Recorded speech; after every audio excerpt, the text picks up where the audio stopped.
undergraduate really matters to me. Coming from outside an Ivy League mindset, I know how important undergraduate business education is in the world.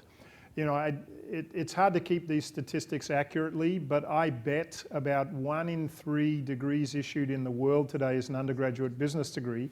And I also know in the US that 1 in 5 undergraduate degrees is a business degree. You tend not to think about that if you have an Ivy League mindset where liberal arts is dominant. I think liberal arts is fantastic, but I think it's going to be a luxury good that a lot of families won't be able to afford.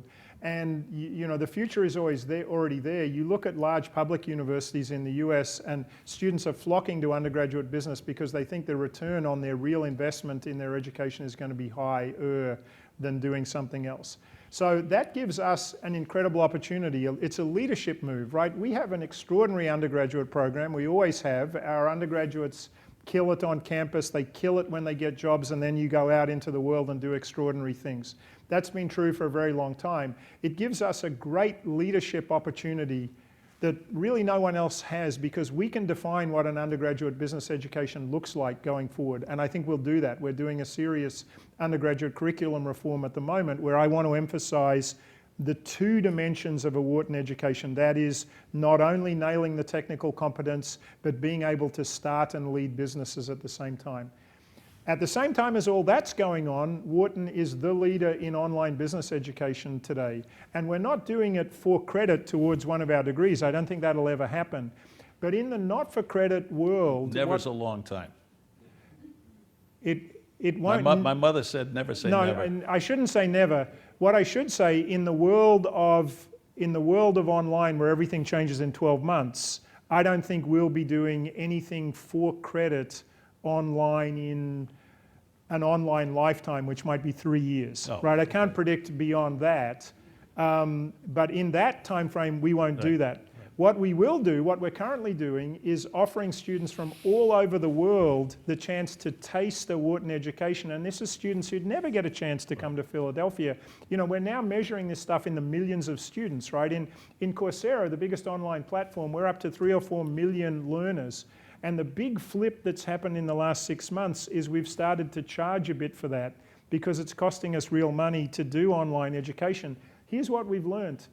The second you ask people to pay a little bit of money, their commitment to completing the course goes way up. So the biggest criticism of MOOCs in the first generation was that completion rates were really low, you know, 3-4%.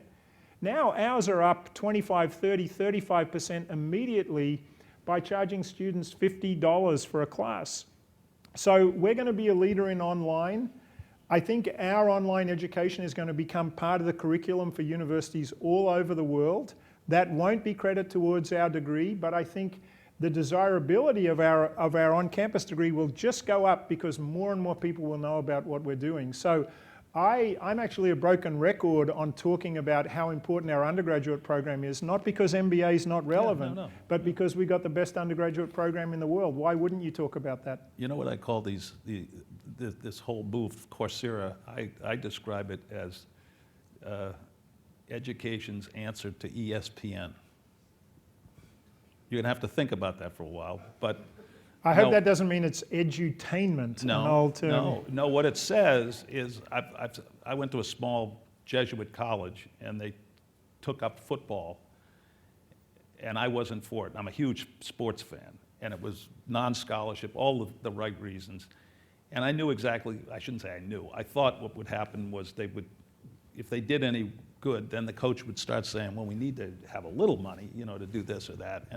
But at the end of the day, other than getting the kids who played on the team, their mom, dad, one of their friends to show up, the rest of the students are pretty sophisticated and thoughtful, and they're going to be in their dorm watching ESPN, you know, watching Notre Dame play Southern Cal. And I think one of the fascinating things about this Coursera is you were going to ultimately have professors it may not be in business schools, it may be in English or in basic math, that are just far better teachers than someone at some school, and you will much rather import that product So we're seeing that. Do you see what I'm saying? So, We're seeing it right now. You're absolutely right about it. So here, from a business standpoint, here's a really interesting thing about online. The two most innovative business schools in online education are Harvard Business School and Wharton. yeah. What does that tell me? It tells me that we both think this is a winner-take-all market and we can go global very quickly. And stars matter.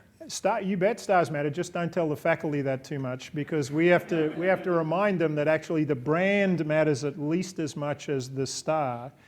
But here's a utopian view that's becoming reality very quickly. Let's say that there's a really good university in an African country that just can't have Ivy League PhDs teaching their students.